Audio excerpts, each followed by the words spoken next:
All right, you guys are coming off an early bye week. Did you guys get some good work in last week to prepare for CSU? We really did, and it was we did last week, especially on Thursday, to be able to to game plan and move in that direction, and today will be a key day for us too when we go out this afternoon. Did you guys get some key rest that maybe you were anticipating a little bit later in the season? Now that hopefully we're I think one of the things we do is we try to go and elevate each day, and certainly we'll need to do that when we go practice this afternoon.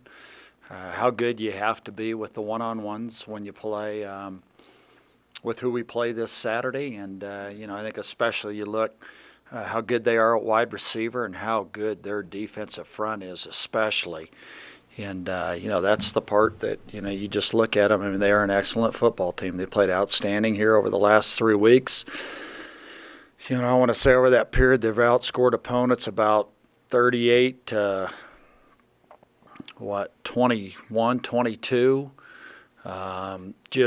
Remarkably talented football team. You look at the receivers, they resemble to have a full team of guys like Gallup and Higgins, and that's really where they are right now. And it's a credit to how well they've recruited, and most of all the commitment they've made to the development of their football program, and that goes for all their programs. I think you look, volleyball right now. I think they're like 12th or 14th in the country. So being able to take those young women all summer long in that sport, and they get to spike or they get to serve and get 200 serves a day. The quality of their training table, just everything they do in each one of their sports. But it absolutely shows in football also. Coach, going back to that scheduling change with the New Mexico game, I was just curious how that conversation went with the team. Was it did you just lay it out black and white, hey, this is a curveball, but this is how we're going to use this time? Or how did that whole planning process go? No, really here, our guys like it better when you spin or you sugarcoat and you're a strategic communications guru. No, they so we're going to get better today when we go practice. And they're pretty mature that way. I mean, they're more of a substance group. I think that's the character of each one of them, more so than wanting to be an optics or a spin doctor. That's just what they're made of. From a schematic point, though, at what point did you decide to, put New Mexico on the back burner and turn your focus to Fort Collins? Really Thursday morning. We found out later in the week, and yet a good bit of that is done prior, because our graduate assistants will take an upcoming opponent, and they work well in advance, in that regard. And just talk about the history between you and Colorado State. Obviously, there's not much distance between the two. I mean, it's fun for all of us to talk about, obviously, with two Colorado schools. I'm sure it's your favorite to talk about, but just the history between you two. I mean, they're great school. If your son or your daughter chose to go to school there, just an outstanding institution. And then again, just the commitment they make to athletics. How neat that is to see.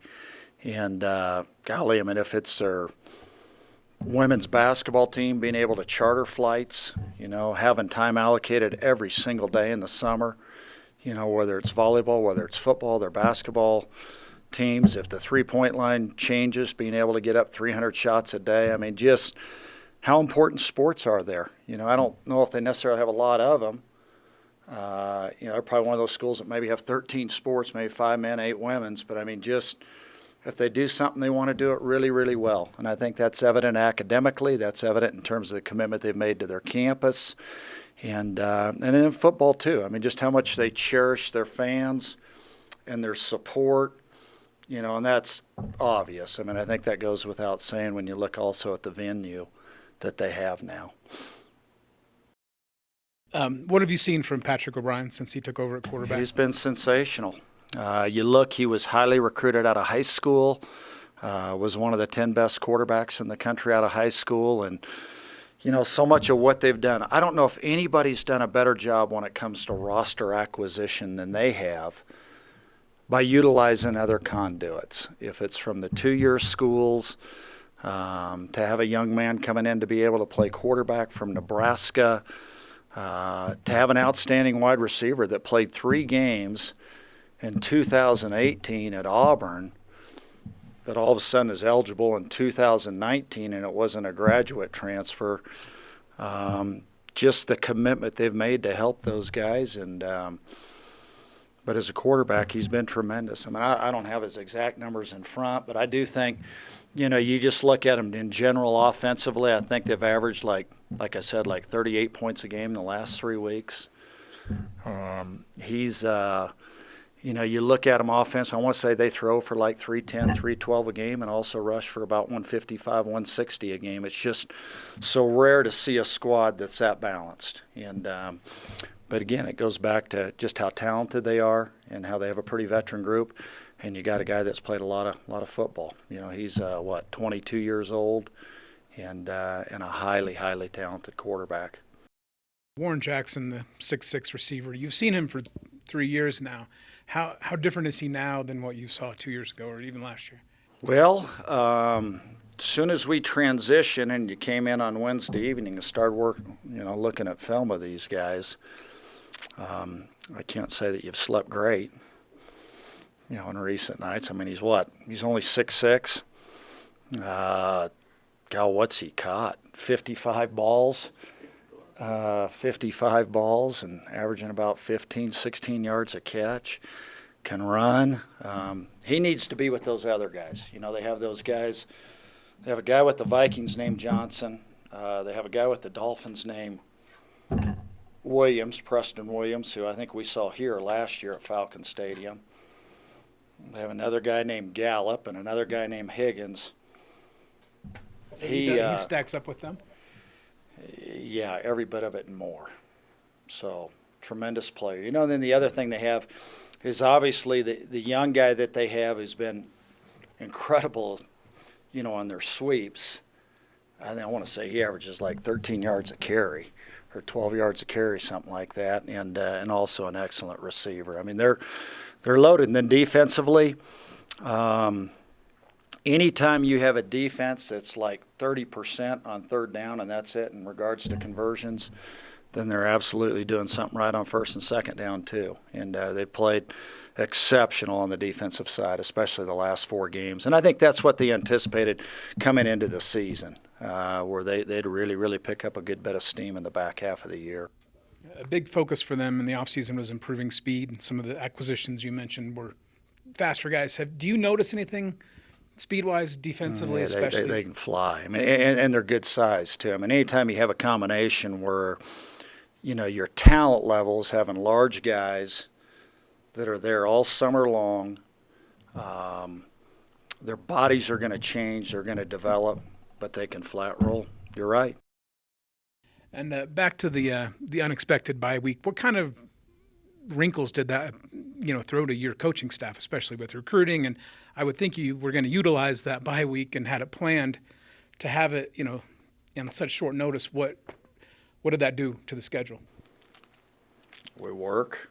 I don't know if it necessarily changed the schedule. Were you able to get to as many places and see as many recruits as you would have with a plan? We still will. I mean, we're going to recruit at a high level just because of our work ethic and our commitment. And, that's one thing that's pretty darn neat about our staff. We got the best staff in the country. And, I know we're playing against a group that's also exceptionally well coached, and they've invested a ton in their coaching staff there, which we'll see down the stretch of the season. Yet at the same time, I mean, we're going to, what we're going to do, whether we're on the phone, we're able to go watch games. And we had guys that were in North Carolina, had another coach that was in Texas, and we're still able to get a chance to go see some games this past weekend. Did you miss some kids that, when you call them on Wednesday evening and say, can we be there Friday? Did you have to have It's not a bad thing, because I'll tell you what, there are a lot more playoff games or games being played on that Friday than there will be in 2 weeks. If it's a state where there are 32 teams playing this past weekend, that means that in 2 weeks there are 8 teams playing. Which weekend would you prefer? Okay. And you mentioned all the commitment CSU has made to sports. If your program were to go to CU and CSU and win in their stadiums in the same year, given all of that commitment, what would that say about Air Force? Nothing. We're not a top group. We're just not.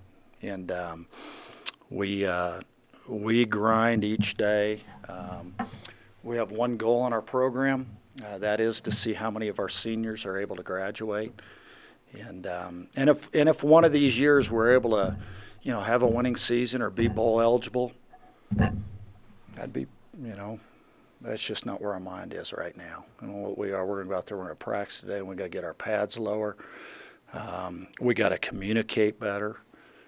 And just when it comes to the way we lift, especially upper body this afternoon, we got to do a heck of a job that way.